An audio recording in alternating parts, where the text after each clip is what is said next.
Hello everyone, welcome to this edition of Know Your 4C Fund Manager. I'm Narender Reddy, Head Investment Advisory at Motilal Oswal Private Wealth. Today we have a very special guest. We have with us Mr. Sanjay Guglani, Founder and Chief Investment Officer at Silverdale Funds. Silverdale is a fund based in Singapore, primarily focused on fixed income. Sanjay is market veteran with more than 3 decades of experience in financial markets. Over the last 2 years, he has been investing into global fixed income markets. Sanjay, by qualification, is a chartered accountant, cost accountant, and a Sloan Fellow from the prestigious London Business School. It's a privilege to have him here. Welcome to the show, Sanjay. Thank you. It's indeed a pleasure for me. So, last 4 years, especially post-COVID, we have seen too much of volatility in global markets, and now the dust seems to be settling in, but still, the global interest rates scenario is at all-time high. Your US Fed has been kind of still fighting against inflation, and the rates are at all-time high. And in India, while things seems to be settling down, but still rates are at all-time high. Is this a good time to kind of be overweight on fixed income markets? Absolutely. Absolutely. Because today we are talking about equity-like returns without the equity-like risk. Sure. The interest rate today are the highest we have seen in the last almost 20 years. Sure. And from your Indian perspective, is critically important because the second time in my 32 years of career where I've seen the interest rate ex-India to be higher than on India. So the brilliant sense for people to look in terms of fixed income ex-India. And of course, you also have the benefit of diversification and much better return on your investments. Sure. And also the spread between the US 10-year and the Indian 10-year seems to be at all-time low. And how do you see this trend emerging going forward? Good. Very good question. So the key point is this. If you look in terms of Indian corporates, the interest rate you're getting for the same corporate, for the same tenor, outside India is higher than on India. Let's take the example, where, for example, look in terms of Tata Motors or JSW Steel or Shriram or what you like to look at it. So if you look at 3-year paper in India in INR terms, look at 3-year paper ex-India in US dollar term. The same issuer, you will see the interest rates are marginally better ex-India. And let me tell you, this I'm talking in US dollar terms. And if you add the rupee depreciation by about 2 to 3%, it becomes fabulously good. And is this something that is going to last too long, or these are extraordinary times? These are extraordinary times. I don't think it's going to last long. So let's go back. Why has it happened? Yes. Last year was very interesting year. We saw almost 20-fold increase in the interest rate. Yeah. This is the fastest or highest interest rates the humanity has ever seen. So what the impact of it was that when the interest rate go up, the bond price come down. Yes. Let's example. If a bond is giving you 4% per annum of a 1-year bond, yeah, and the interest rate becomes 6%, nobody is going to buy the 4-year bond, 4% bond. Correct? So what will happen is the bond will quote at 98 cents to a dollar. So that when you buy the bond for 98, on maturity you get $100. Yeah. So you make $2 in terms of capital gains, and of course $4 in terms of coupon. Yeah. So takeaway to you is, when the interest rate go up, the bond prices come down. Yeah. That's exactly what happened in 2022. Sure. So either we can crib about the bonds coming down in 2022, or we can rejoice the fact that today we are getting fantastic returns. As I mentioned, this is the highest return which we got in last 20 plus years. So the returns which you're getting is far higher than you should get it across out there. This is indeed an aberration, and it's a question of few quarters when it will come down back to the old levels. Sure. Remember, the interest rate in India typically should be higher than in the US. And the reason is very straightforward, which is because on a long-term basis, India's growth is a higher rate growth with a higher inflation in India, therefore higher interest rate in India. But today is a unique opportunity where you can get much higher return investing into ex-India. Sure. And do you think this is the peak, or should one look at timing the market to the perfection and wait for a little longer? See, in the fixed income space, you make money if you don't lose money. Right? So in equity, if you hold, you have to pay holding charges, right? Yes. in good old days, it's called Badla, and whatever you call it. In case of fixed income space, you're getting coupon. So you're actually paid to hold. Yes. So the timing in the market becomes much more important than timing the market. Yes. Now comes the other technical portion. The bond yields typically peak 6 months before the last Fed rate hike. Sure. Right? Yes. So the point is this, today is the best time because we know we are already at the peak, or you may have a 0.25% more, which doesn't matter much. Because look, if you are going to put money into the bonds, your returns are fixed. Yes. It doesn't matter thereafter whether the interest rate go up or come down. Yes. So given this, we have also seen one of the new trend that is emerging, which is HNIs and family offices looking for investment solutions beyond India. What has been your observation, Sanjay? Oh, it's absolutely amazing, absolutely amazing. We are seeing that the amount which is being invested out of India is growing by almost 68% CAGR, which is crazy. Absolutely. Right? We're talking almost $2 billion being sent through LRS route. And even if I look into only the money which is being put into equities, bonds, and deposits, Yes. in the first quarter of this year, without taking the growth rate, Yes. we're talking an annualized amount of 31,000 crore rupees. 31,000 crore rupees, that is what people are expected to send from India in the current fiscal year without taking into consideration the traditional growth rates. Sure. No, that's mind-boggling, and the trend is only seeing to kind of amplify as things are progressing. And what has been the Silverdale's investment philosophy, and how have you approached the last 4 years in particular? So our genesis is the fact that we started in early 2000 in Geneva in London. We had a joint venture with Morgan, Goldman, and Lehman. When Lehman got bankrupt, that's when we moved from London to Singapore. So as the core value system of Silverdale, it is being ultra conservative. Sure. We are very clear we would never depend on one counterparty. This conservativeness defines what we do. So we are into fixed income because we are conservative. If we are into high quality because we are conservative. We're into short duration because we are conservative. Sure. We deal with multiple parties because we are conservative. So when, for example, when we deal with counterparties, we almost 38 counterparties we deal with.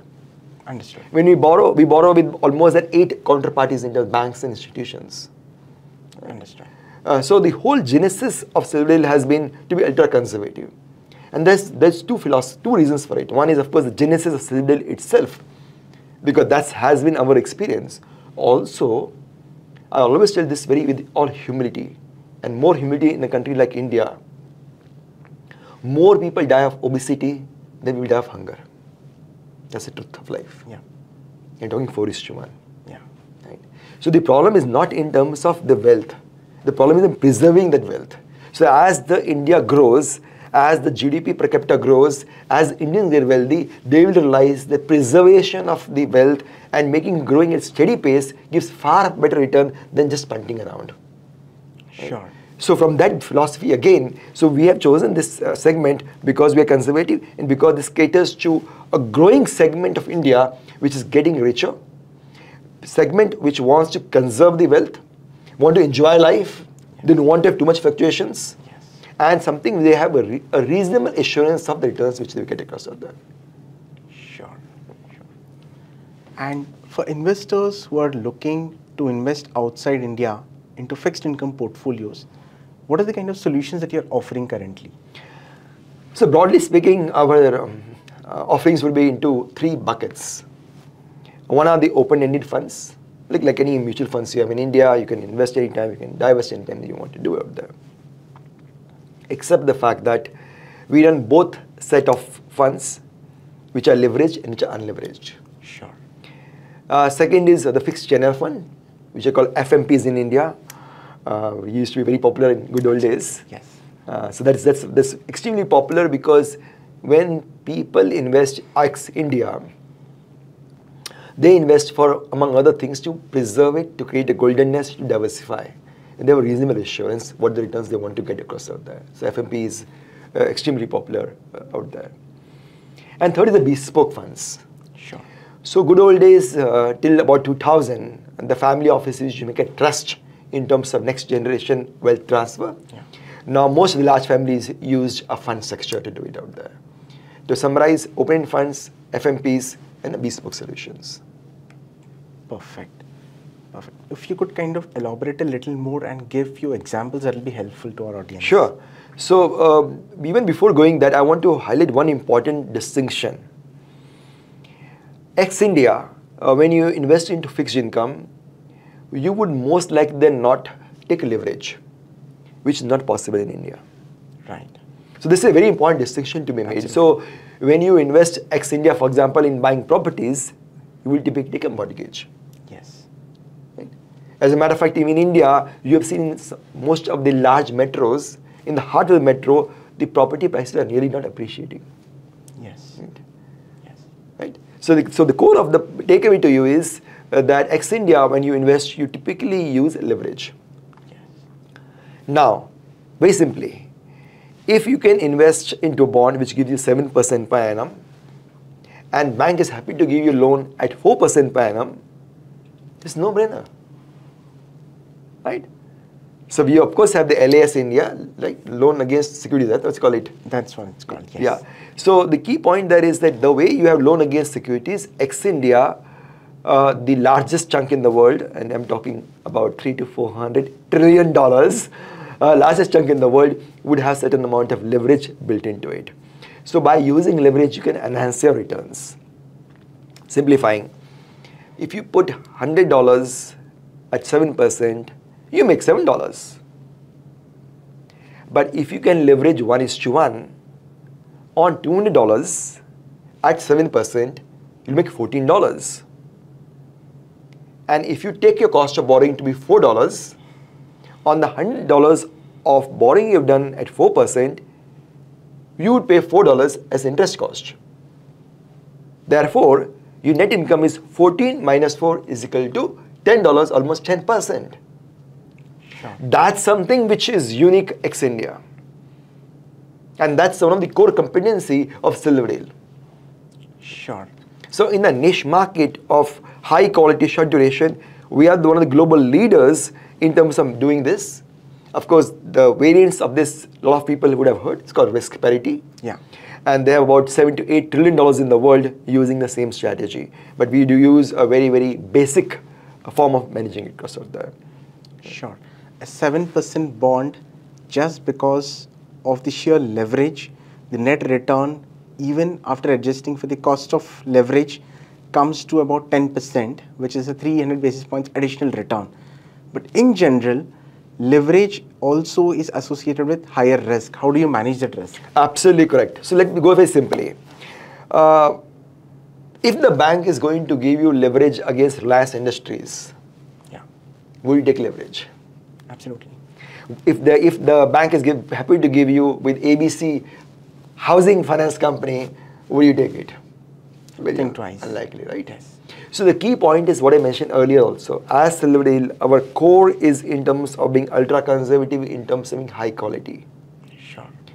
I want to highlight this thing for benefit of the viewers. In case of equities, you are able to beat the index by taking concentration risk. Let's simplify. If index has 5 securities, you buy the 5 securities in the same proportion, you can never beat the index. Yeah. Right? So you buy 4 securities, theoretically speaking, you can beat the index. But in the fixed income space, remember, my upside is always capped to par value. Yeah. Yeah. Yeah. Right? Bond will always pay par value to me at the end of the story. Yeah. Yeah. So for me, diversification is the single most important thing. Yeah. So I'm extremely well diversified across the portfolio. Now the beauty is this, if you're more diversified, you have higher loan to value. Yeah. You have higher quality, you have higher loan to value. Yeah. If short duration, you have higher loan to value. Yeah. So what you have noticed is, I've increased the quality, reduced the duration, make it diversify more by making the quality of the portfolio really better. Sure. Higher the quality of portfolio, lower the return, we understand it. Sure. But now we add leverage to it so that on a risk adjusted basis, you're getting a much higher return than the risk you take. Sure. And that's the key. Absolutely, absolutely. No, no, thanks for that. And you also mentioned about bespoke solutions for large family offices. I mean, what is the kind of offering that you provide? When the good old days, families used to put money, they used to use a trust structure sector. The trust, Yeah. as you know, has problem in terms of if you control the trust, you lose tax benefit. If you don't control the trust, I always joke, you lose the money. Yeah. So that's joke, of course. But in case of trust, you have to trust somebody. Yes. When we create a bespoke fund, then the family puts money into bespoke fund, and the fund does the various investments. Sure. Because it's a fund making investment, there's no tax incidence in India. Right. So if I were to buy Microsoft, sell Microsoft, buy Tesla, sell Tesla, buy Silverdale Fund, sell Silverdale Fund, at any point of time, because the fund is doing it so, there's no tax incidence. And the benefit of working with Silverdale is, given our size, our risk management and a track record, we are a 13U fund in Singapore. 13U fund, note carefully, is a fund which pays zero tax on investment income Sure. and with zero withholding tax. Sure. Which means when the families create a bespoke fund, if they don't take the money for 25 years, you don't pay tax for 25 years, which means your money compounds at much, much higher rate.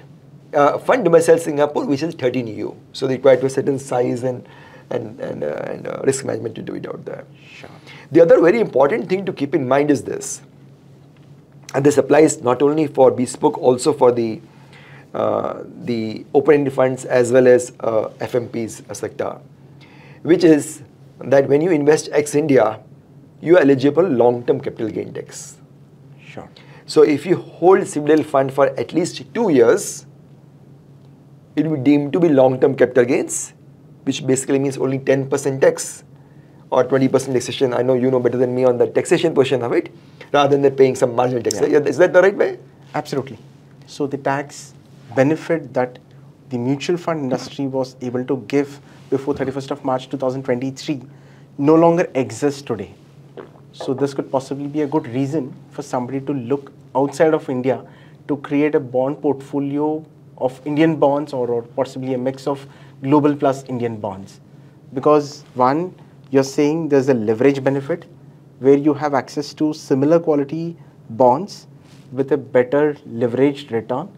And also you're suggesting that the tax adjusted return is also going to be far better. Absolutely right. Sure. Yeah. Sure. See, the advantage of working with Silverdale, among others, which I've already mentioned to you, is in terms of 13 US sector out there, is also because the sophisticated risk management we bring on table. We invested more than $1 million in terms of creating various tools sector to measure and to the risk sector out there. The cost of borrowing for us will be anything between 20 bips, 0.20% to about 0.75% above the benchmark. Sure. Right. When we deal with the counterparties, given our size, I would say in about 4 out of 5 cases, we pay zero brokerage because we do principal to principal trades. Understood. And not only that, when we take leverage, we do repos, which basically means we don't pay any custody of whatever typically people will 10 to 25 bips. So these all add to the investor's eventual returns. Sure. So the certain cost leakages that would happen by going directly creating your bond portfolio can be minimized by going through a larger fund structures like what Silverdale is offering. Huge difference, huge difference. Remember, as I mentioned earlier, so if you buy X bond, sell X bond, buy Y bond, this is tax incidence in India, whether you take money back or not, correct? Yes. But when you do fund structure, there's no tax implication because that I'm sure at 13U, we don't need to pay tax. Perfect. And why do you think most Indians are looking outside of India when India itself is a compelling growth story in the current scenario? There are two different things there. Number one is that for long-term wealth creation, the bedrock is always in the diversified portfolio. Sure. Right? And the current scenario, given the interest rate, makes much more sense. Also, as I mentioned, as India is growing up, the GDP per capita is increasing. a very large portion of the Indian population is already exposed to global opportunities. Right? Whether it's in terms of equities, you can invest into companies which don't even exist here. Yes. Yeah, into AI companies, into EVs companies sector out there, into bonds like TLAC bonds, into MREL bonds, don't exist in India. Yeah. So you have much better diversification across the global security portfolio which is available. Second is that with the growth of India, a large portion of Indians travel abroad. Yeah. They've been educated abroad, they've worked abroad, their children are going abroad for studies, and they're traveling abroad even for tourist purposes, a sector out there. So what happens is that they require a certain amount of foreign exchange. Yeah. So for them, it's a fantastic golden nest to be created, which can help in terms of future planning. Yeah, if the children is working in a multinational sector out there, there will be certain monies which are with the generated sector out there. So idea is to keep that money in a separate pool and to be able to put into asset classes and returns which is unthinkable in India. The example which we gave earlier that we're talking about, 10% return, you don't get that in India. Absolutely. Right? Yes. So not only from pure return point of view as we discussed, but also from diversification point of view, it makes tremendous sense for them to look in terms of ex-India, and ultimate proof of the pudding is in eating. 31,000 crore rupees without considering growth rate, that's the amount we're talking about in purely equity, debt and deposits. Absolutely. In fact, interestingly, during post-COVID or during COVID, we have seen central banks resort to a significant quantitative easing and sharp correction of interest rates, and that forced investors to look for alternate assets like your REITs, InvITs, long-short funds, and like I was mentioning, post 31st March 2023, the tax arbitrage that existed in debt mutual funds is also gone. Now it is forcing investors to look beyond India also to create their fixed income solutions, and you seems to be having an offering which is trying to kind of tick most of the boxes, which is to kind of give you access to high quality bonds and a good quality return or a higher return through leverage, and also there seems to be a tax benefit of investing through Singapore in from the funds offered by Silverdale. So makes a lot of sense to kind of look at it. I want to add one important thing, and this is not me as the CIO of Silverdale Funds. I'm quoting a research report published by the Federal Reserve of US, and the report name is The End of Era. So please feel Google to figure it out. So the End of Era report of the Reserve Bank says that in the period 1989 to 2019, 40% of real profit growth of US companies was due to low tax rate and low interest rate. Yeah. It's a long report. And the report ends by saying that, and this is please remember the report given by the Central Bank of US to the various people. And the report ends by saying that the stock market returns in the coming decades likely to be significantly lower. Okay. The reason why I highlight this report is to remind people that over a long period of time, the return from global equities and global debt is very similar. You would be surprised to know that if I look last 100 plus years of US, the differential between S&P 500 and the US Treasury returns has been less than 2% per annum. I don't say it's a small amount, but 2% per annum is not such a mind-blowing amount. Right. The takeaway to the investors is that this is a time, or that these are the decade where you will see a far better return you will get. So without taking extraordinary risk, you can get similar equity-like returns, and of course, timing-wise, return will come down, to be honest to you, in next couple of quarters. But yes, you have a couple of quarters more to go. Then still really attractive, but may not be as attractive as it is today. Sure. And what's your view on currency, which is one of the key considerations for investors to make? A very good question. So Indian currency, as you know, has traditionally depreciated against dollar. I remember in the late 90s, we used to talk about 7 to 8% per annum depreciation. Today it looks so difficult to believe. But today we're talking about roughly about 2 to 3% return at least. Depreciation of the Indian rupee. People talk two things there. Number one is why should rupee depreciate? It should appreciate because India is growing. Yes. Let's go back. So the necessary condition for economic growth is inflation. Yeah. Inflation is the lubricant on which the economy works. That is what Japan is trying to do. That's what Europe is trying to do. Without inflation, the country cannot grow. So if you believe that India will grow at a pace faster than the US, then by definition, over a long period of time, India will inflation more than US. So the inflation differential explains the interest rate differentials and explains the currency depreciation. Sure. Right? So we have something called International Trilemma of Corporate Finance. Welcome people to Google it out there, which says that in any country, you can control all the three portions of it. Yeah. And let me repeat this. I'm repeating with all humility, carefully. Strong is a country which makes sure the currency is slightly weaker. Sure. Very controversial, so let me repeat again.